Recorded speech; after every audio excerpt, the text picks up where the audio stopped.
Bonjour et bonsoir.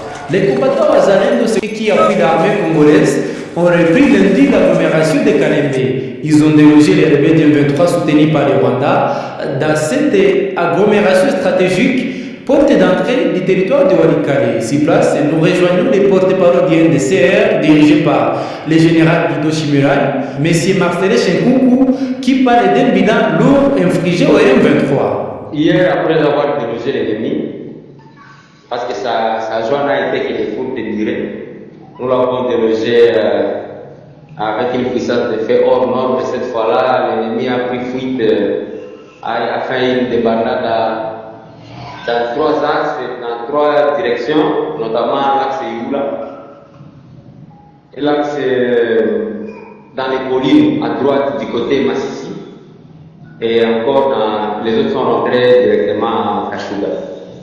Alors, la situation, on s'est réveillé, depuis très tôt le matin, la situation est calme. Mais ceux qui ont fui du côté Igoula voulaient se rassembler ou se joindre aux autres qui s'y retrouvaient déjà pour vouloir attaquer et couper la liaison à nos hommes et ressortir par soit Midjeti ou Petit. Mais heureusement, on avait déjà pris des précautions.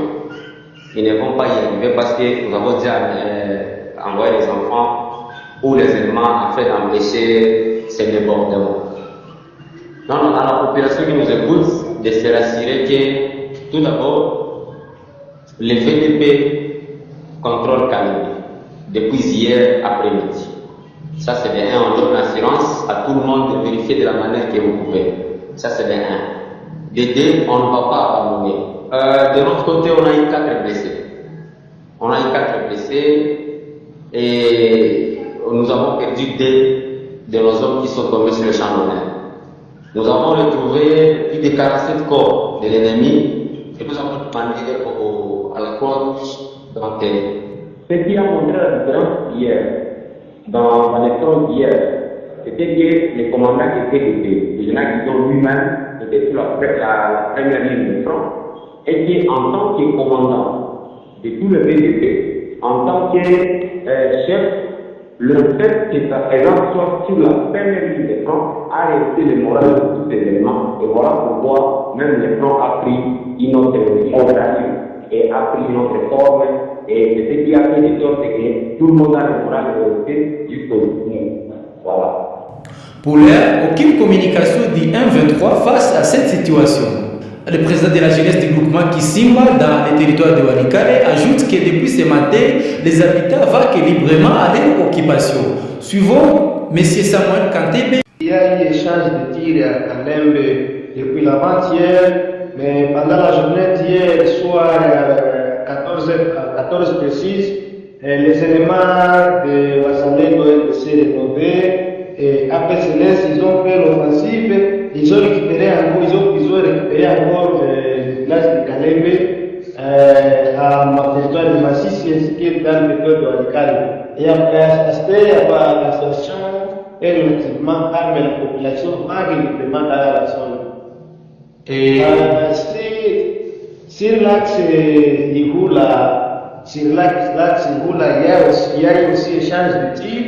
Les éléments de Wassalendo ont fait empêcher, barrer la route contre les éléments de GM23. Et à cette heure, vraiment aujourd'hui, la population va librement dans les zones, il n'y a pas de souci. Je pense qu'aujourd'hui, il n'y a pas d'échange.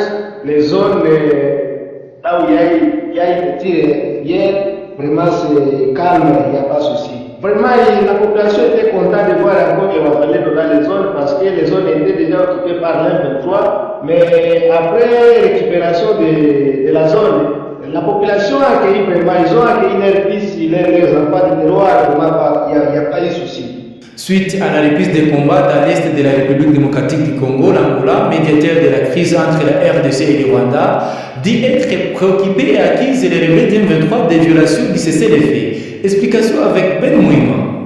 Le gouvernement de la République d'Angola a pris connaissance avec préoccupation de l'occupation de la localité de Kalembe dans les territoires de Walikale et province du Nord Kivu à l'est de la République démocratique du Congo par les forces du mouvement du 23 mars M23 survenu le dimanche 20 octobre 2024.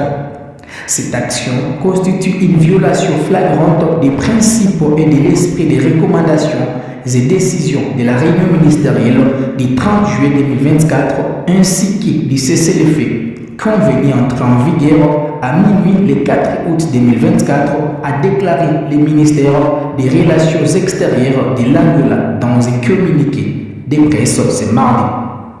Le gouvernement de la République d'Angola rejette et condamne vigoureusement cet acte hostile qui met en péril les efforts en cours pour trouver une solution durable au conflit dans l'est de la RDC. Il exhorte les parties en conflit à respecter les cessez-le-feu comme réitéré lors de la réunion ministérielle du 14 septembre 2024 en évitant tout acte hostile pouvant conduire à une escalade des conflits et aggraver la situation humanitaire dans l'est de la République démocratique du Congo. Le gouvernement de la République d'Angola réaffirme son engagement à rechercher une solution pacifique dans le cadre du processus de Luanda dirigé par son Excellence João Lourenço, président de la République d'Angola, champion pour la paix et la réconciliation en Afrique et médiateur désigné par l'Union africaine, a renchéri les communiqués. Nous mettons fin à cette période de l'actualité du jour. Restez scotchés à votre chaîne de référence de l'actualité au Kivu et merci de vous abonner à votre chaîne.